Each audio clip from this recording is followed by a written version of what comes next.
People think family breaks all at once in one explosive fight, one betrayal too big to forgive.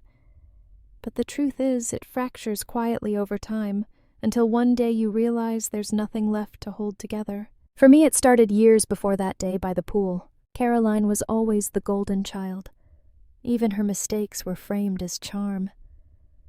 When she crashed Dad's car at 17, he said, "That's what insurance is for." When I got a B in calculus, he told me I didn't raise you to be average. Mom played her part, perfectly smiling, smoothing things over, never taking sides, but always standing closer to Caroline. I learned early that silence kept the peace even when peace was poison. Then Sophie was born, and suddenly silence wasn't enough. I wanted my daughter to have what I never did: affection without condition. So I tried again. Family dinners, phone calls, holidays. I convinced myself they were changing. That maybe after becoming a mother, I could fix what had been broken since childhood. It worked for a while, or I made myself believe it did. Dad bought Sophie a pink bicycle. Mom sent cards on her birthdays. Caroline pretended to care. I told myself those gestures meant something. But beneath it, the same hierarchy ruled: Caroline first, me second, Sophie last. Always last. The day of the barbecue wasn't some random explosion. It was the moment 1,000 tiny cuts finally drew blood. The tension had been there all morning. Caroline's sharp jokes, Mom's condescending smile, Dad's constant corrections. I kept swallowing it down, telling myself, just get through the day. Until Sophie laughed near the pool, until Caroline pushed her, until my father's hands closed around my neck. And that's when I knew this wasn't a family anymore. It was a hierarchy that demanded my silence and punished my love. The day started the way most disasters do, pretending to be normal. The Moore family barbecue was an annual ritual, a performance of togetherness, choreographed to hide the rot underneath. Caroline was, of course, the star. Her new house, her perfect husband, her perfect life. Every word dripped with curated envy. I came alone with Sophie. My daughter clutched her teddy bear the entire drive, asking if Grandma would like her dress. I told her yes, because 8-year-olds deserve hope even when you don't. The house smelled like grilled meat and perfume too sweet, too forced. Dad stood by the grill like a general barking orders about overcooked steaks. Mom flitted between guests, all pearls and performance. Caroline spotted me first. "Well, if it isn't our hard-working little sister," she said, smiling wide enough for the neighbors to see.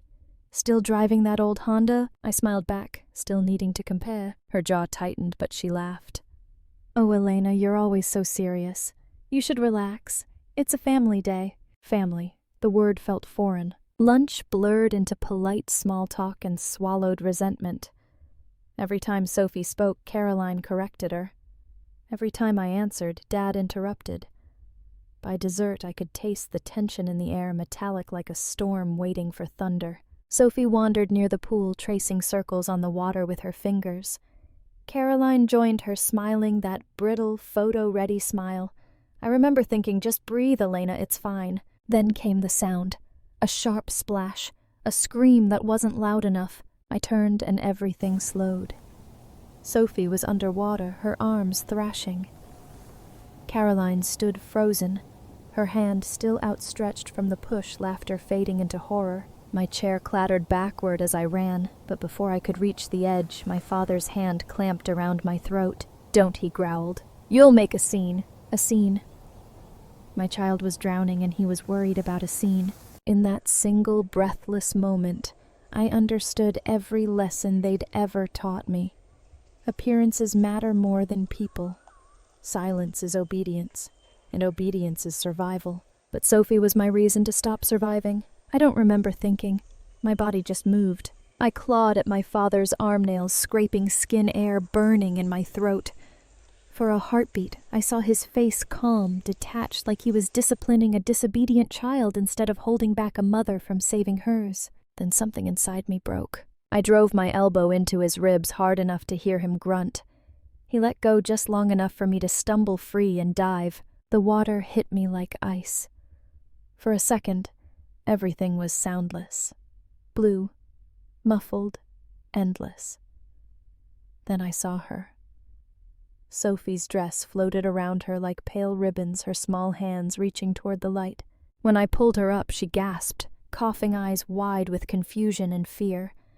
I dragged her to the edge, lifted her out, and collapsed beside her, chest heaving. She was shaking. "Mommy," she cried, "Grandpa, he stopped you." I froze. That sentence, so small, so innocent, sliced through every excuse I'd ever made for this family. Every, "they didn't mean it," every, "just let it go." I looked around and saw them for who they truly were. Dad expression blank, one hand on his glass. Mom standing motionless, lips pressed thin. Caroline watching, eyes wide, not with guilt, but irritation. No one moved, no one came. I pulled Sophie closer, wrapping her in the towel someone had dropped, her wet hair clinging to my arm. She sobbed against my chest and I whispered, "It's okay. You're safe now." But even as I said it, I knew it wasn't true, not yet. They'd shown me their truth. I couldn't unsee it. I stood up, still drenched, still trembling, and met my father's eyes. "You'll never touch her again," I said quietly. "Any of you." He smirked, that cruel, dismissive smirk I'd known all my life. "And who's going to stop me?" I didn't answer. I didn't need to. Because for the first time I wasn't afraid I was awake, and that for people like him is the beginning of the end. The next morning I woke up with bruises around my neck and a new kind of silence in my chest. Not fear, something colder. Something that hummed. Sophie was asleep beside me, curled up under the blanket, her breathing soft but uneven. I traced her little hand and whispered a promise I hadn't said out loud before. "No one will ever hurt you again, not even family." By noon, I'd made my first call, not to my mother, not to my sister, but to Detective Hall. I told her what happened. Every word. The shove. The hands on my throat. The silence that followed. She didn't interrupt. She just said, "You did the right thing, Ms. Moore. Come in today." At the precinct, the light was sterile, unflattering truth usually is. I gave my statement. They took photos of my bruises, recorded Sophie's version through the child advocate. It wasn't dramatic. It was methodical. When I came home, my phone was full of missed calls. Dad, Mom, Caroline. Each one a piece of the trap they thought I'd fall into again. I didn't answer. That night, I sat at the kitchen table and wrote everything down, dates, words, actions. Years of emotional manipulation now reduced to evidence. I wasn't crying. I wasn't shaking. I was documenting. 2 days later, Child Protective Services arrived for a welfare check. My parents called it humiliation. I called it accountability. Caroline showed up at my door pretending concern. "Elena, you're overreacting. Sophie's fine. We're family." I looked at her perfect hair, her forced innocence, and said softly, "You pushed my child underwater and called it a joke. That's not family. That's cruelty with good manners." She flinched. For once, she didn't have a comeback. The report was filed. The restraining order processed.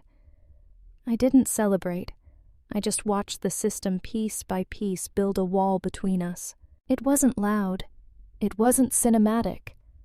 But it was justice, the kind that doesn't need an audience to matter. They called a family meeting. Of course they did. When control slips away, people like them scramble to stage a show of unity. It was at my parents' house, the same backyard where it happened. The pool water shimmered as if it didn't remember. I did. Mom opened the door, her smile tight enough to cut glass. "Elena, sweetheart, let's be civil. You've caused quite the stir." "I didn't cause anything," I said, stepping inside. I just stopped covering it up. Caroline was there wearing a pastel dress, eyes red but dry. "You're ruining this family's reputation," she snapped. "You've always had a flair for drama?" I tilted my head. "You mean telling the truth?" Dad sat at the head of the table, the same posture he'd used my whole life, king of the house, judge of everyone else. "You embarrassed us," he said. Dragging the police into a private matter, I met his stare. Private matter. I pulled out a folded document and slid it across the table, the court's stamped restraining order. The law doesn't think so. For the first time he hesitated. His jaw tightened, his hand hovering just above the paper as if touching it would burn. "You can't do this to us," Mom whispered. "I didn't," I said quietly. "You did this to yourselves," Caroline scoffed. "So what now? You just cut us off? Pretend you're better than us?" "No," I said, standing. "I'm not pretending anymore." The silence that followed was heavy, not because of guilt, but because they finally understood they couldn't reach me anymore. I walked to the door, paused, and turned back once. "You wanted obedience," I said softly. "But all you taught me was how to survive without you." Then I left, no shouting, no tears, no slamming doors, just the soft click of finality. Behind me, the house that had always owned me felt small, like a stage after the lights go out. And for once I didn't need applause. It's strange how peace sounds when you've lived your whole life in noise. It's not quiet, not really. It hums. It breathes. It fills the space that used to ache. A month after the restraining order, Sophie and I moved into a small house by the ocean. The walls were white. The floors creaked, and every window looked out toward something endless. It wasn't perfect, which is why it was. Sophie thrived there. She painted seashells, laughed with the neighbor's dog, slept through the night without nightmares. Sometimes she'd crawl into my lap and ask, "Mommy, are we safe now?" And every time I'd say, "Yes, we are," because for the first time I believed it. One evening, as the sun melted into the horizon, I found an envelope in the mailbox. My mother's handwriting. No apology inside, just one line. "You'll regret cutting us out." I smiled, tore it in half, and dropped it into the sea breeze. "I already did," I whispered, and it was the best decision I ever made. That night I sat on the porch with a mug of tea and watched the tide pull away slow and certain. I thought of the backyard, the pool, the grip on my neck, all the ways they tried to claim me. And I thought of Sophie's laughter, free and unbroken. They thought revenge meant rage. But mine was quieter, a life they could never reach, built on the ruins they left behind. I didn't need their validation anymore. I had something better: distance. People say forgiveness sets you free. Maybe. But sometimes freedom isn't forgiveness. It's the choice to never let them matter again. A year later, I no longer dream about the pool. Sometimes when Sophie splashes in the ocean, I still flinch, that old reflex that comes from memory, not fear. But she always looks back at me, her laughter cutting through the wind like sunlight. And I remember we're not there anymore. Our house sits high on the cliffs, a small place filled with morning light and second chances. I kept the walls bare at first, afraid to decorate, as if beauty meant I might lose it again. But slowly, life crept in drawings taped to the fridge, seashells on the window ledge, a half-finished puzzle on the coffee table. Proof of living, not surviving. Sometimes people ask if I've forgiven them. My parents. Caroline. The hands that bruised my neck, the silence that followed. I tell them forgiveness isn't a door you walk through. It's a room you decide not to enter again. My revenge wasn't